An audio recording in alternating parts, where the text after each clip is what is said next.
আসসালামু আলাইকুম everyone, welcome back to my channel. সবাই কেমন আছেন? তো আজ আমি একটি খুবই সহজ নাস্তা রেসিপি তৈরি করে দেখাবো। এর জন্য আমি বাদাম ভেজে নিচ্ছি প্রথমেই। তো বাদামগুলো ভেজে নেওয়া হয়ে গেছে, সেগুলোকে নামিয়ে নিয়েছি। আর ওই প্যানের মধ্যে আমি দিয়ে দিচ্ছি হাফ কাপ সুজি। সুজিটা খুব সুন্দর লালচে বর্ণ করে ভেজে নিব।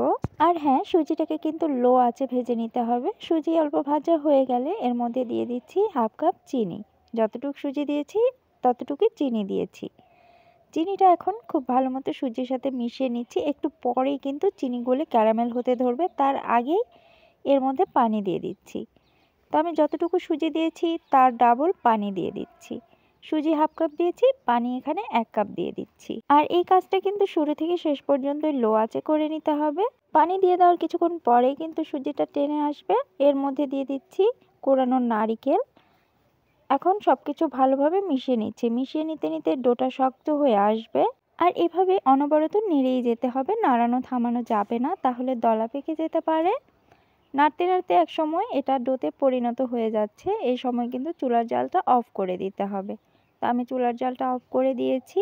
আর এই পাশে আমি একটি প্লেট রেডি করে নিয়েছি। এর মধ্যে সামান্য তেল ব্রাশ করে রেখেছিলাম। এখন এর মধ্যে সুজির ডোটা দিয়ে দিচ্ছি। গরম অবস্থাতে এই কাজগুলো করে নিতে হবে। তো সুজির ডোটাকে দিয়ে চারপাশে ছড়িয়ে নিব প্লেটটার মধ্যে। প্রিয় দর্শক, আমার রেসিপি ভালো লেগে থাকলে চ্যানেলটি সাবস্ক্রাইব করে দিবেন। আর যারা ফেসবুক থেকে দেখছেন তারা পেজটিতে ফলো করে দিবেন। এখন আমি আগে থেকে যে বাদাম ভেজে রেখেছিলাম সেগুলো এর মধ্যে ছড়িয়ে দিয়েছি। বাদামগুলো চেপে চেপে বসিয়ে দিয়েছি। এখানে আপনারা যে কোনো ফল দিয়ে সাজিয়ে নিতে পারেন। এখন আমি একটি চাকুর সাহায্যে চারকোনা শেপে এগুলোকে কেটে নিচ্ছি। আর এগুলো ঠান্ডা করে খাবেন, দেখবেন অনেক ভালো লাগবে। তো আমি একটি তুলে দেখাচ্ছি, দেখুন খুব বেশি শক্ত বা খুব বেশি নরম হয়নি, স্বাভাবিক আছে।